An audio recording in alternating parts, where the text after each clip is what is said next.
I'd like to give a shout out to the casting directors for Perry Mason, who are really doing an excellent job. Sharon Bialsley and Sherry Thomas. They've worked on other shows, including Breaking Bad, but here I really think they've outdone themselves. Not just with the leads, which includes, Perry Mason himself, Matthew Rhys, Chris Chalk, and Juliet Rylance, just excellent casting choices, but also to small characters that would kind of slip under the radar in other shows. This episode we got Gretchen Mall, expanding the roster of former Boardwalk Empire actors to appear on this show. I think I've counted like 3 or 4 already. And you've also got Justin Kirk in a very, very small role as this attorney who's helping Perry Mason to train to take the bar exam. And on top of that, I just thought the actor that they picked to play E.B. Burchard's son was just really well cast. I was really, really impressed with the resemblance between him and John Lithgow's E.B. Burchard. So before I get into my thoughts on this week's episode with spoilers, if you're new to the channel, please consider subscribing. I'm going to be doing reviews of The Alienist, hopefully sometime today. Fingers crossed. It is hard to do these reviews back to back with the constraints of my time schedule, but that's not your problem. But if you're interested in seeing my reviews of this and other shows, please consider subscribing. And as always, if you give me a like, I'd really appreciate it. So let's get into my thoughts on the 5th episode of Perry Mason with spoilers. So I really enjoyed this episode. It was another really, really solid episode. I don't think there's been a bad episode yet. This one was more of a building episode, so it's not as distinctive, I feel, as some of the early episodes this season were. In the middle of seasons, I feel the episodes tend to not be as distinctive.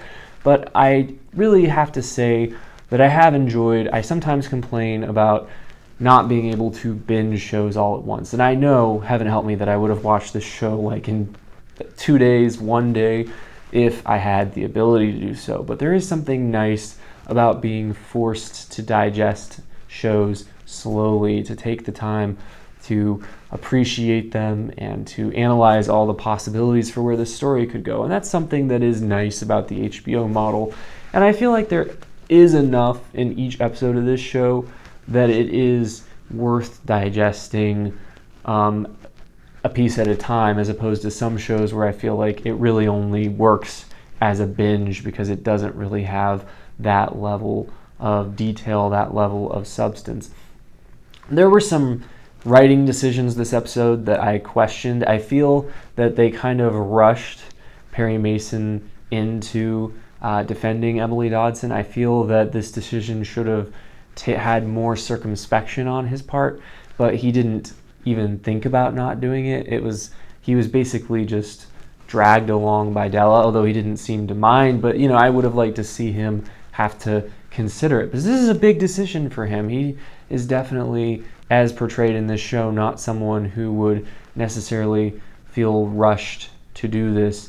But that said, I still felt like the end of this episode, when Mason was getting sworn in with all the other lawyers, really did pack a punch. And I have to say, I don't really love courtroom dramas personally. There are exceptions. I mean, I really enjoyed The Night Of, also on HBO, which is an excellent show.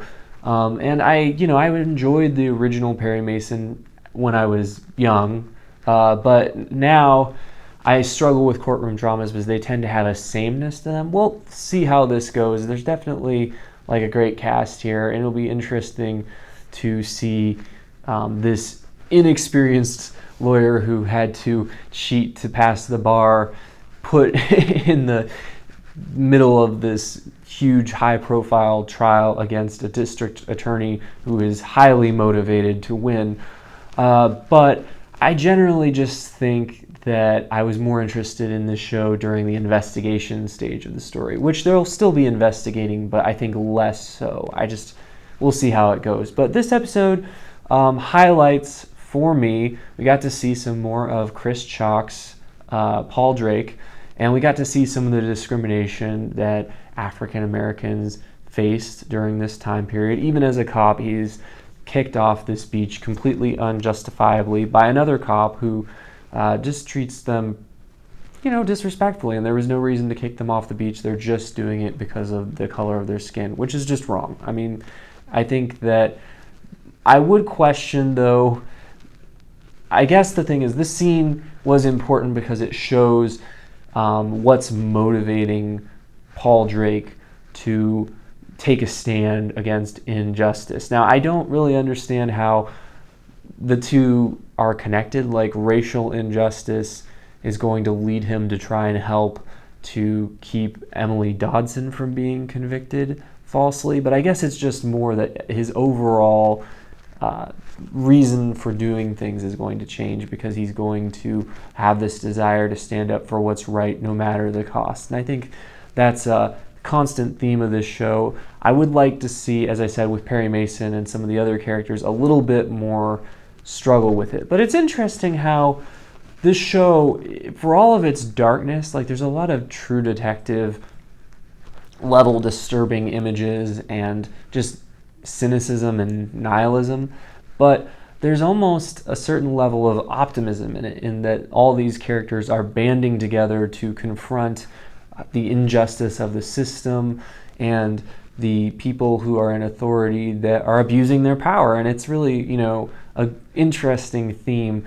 And it's more than just your typical courtroom drama where it's just about protecting one person's innocence. Like, there's a lot that is at stake here besides just this one case. It's about justice in general.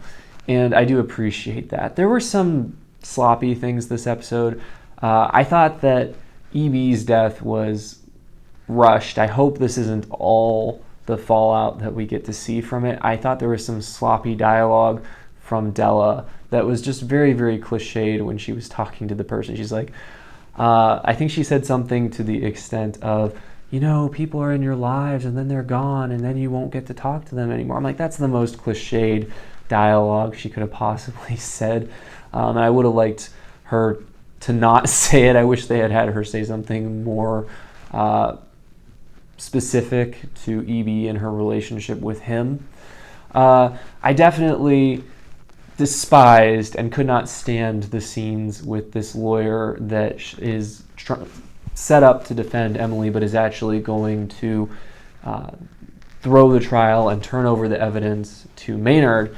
And when Mason just let him have it and started throwing books at him, I just loved that scene. Not just because Matthew Rhys was killing it as an actor during that scene. I feel like it has been possibly one of the best scenes for him this season.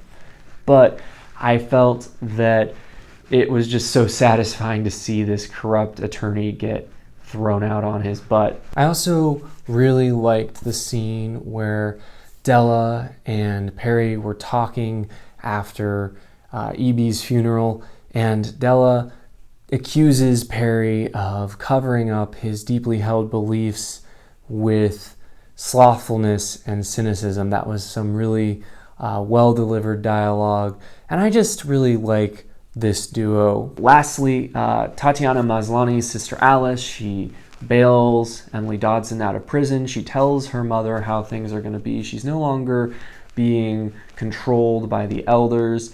Something odd this episode, the elder who has accused Sister Alice of heresy says that he's going to boycott the church, and all these people are going to boycott the church until it returns to its white Christian values. And I was really confused by that because I didn't realize that they were supposed to be like white supremacist elders. I realized they were chauvinists, but I guess it always seemed odd to me because they have these women leading the church. So I just never really picked up on them being that type of, though I never picked up on them being white supremacists. But I guess that's what they are, and I guess they view resurrecting babies as being an affront to white Christian values. I don't know. I feel like this show is going out of its way to lump all the characters that are villainous or that are patriarchal into the same camp. This episode, we got to see Emily Dodson at the grave of her son, and you see her coming to at least express belief that this resurrection that Sister Alice has talked about is actually going to happen. And I generally have started to wonder if there's not going to be some kind of twist with the child. I keep seeing this article, which I haven't read. Could the Dodson boy be alive? I don't see how, but if the show hasn't been playing up front with us, I suppose that it could be the case that the child is still alive somehow. And I guess that could play into people's theory that Sister Alice and her mother are running some kind of con. I haven't really seen indications of that personally. I see some indications that they're maybe not as pious as they act in front of crowds and in front of the elders, but I haven't really seen any indications that they're insincere. I would say so far it seems that if anything, Sister Alice is overzealous in her faith as she goes wild with these visions that are probably the result of seizures and not from God. So those are my thoughts on this episode of Perry Mason, but let me know your thoughts in the comments. If you're interested in seeing my upcoming reviews of the show, please consider subscribing. And as always, you can watch more videos right now.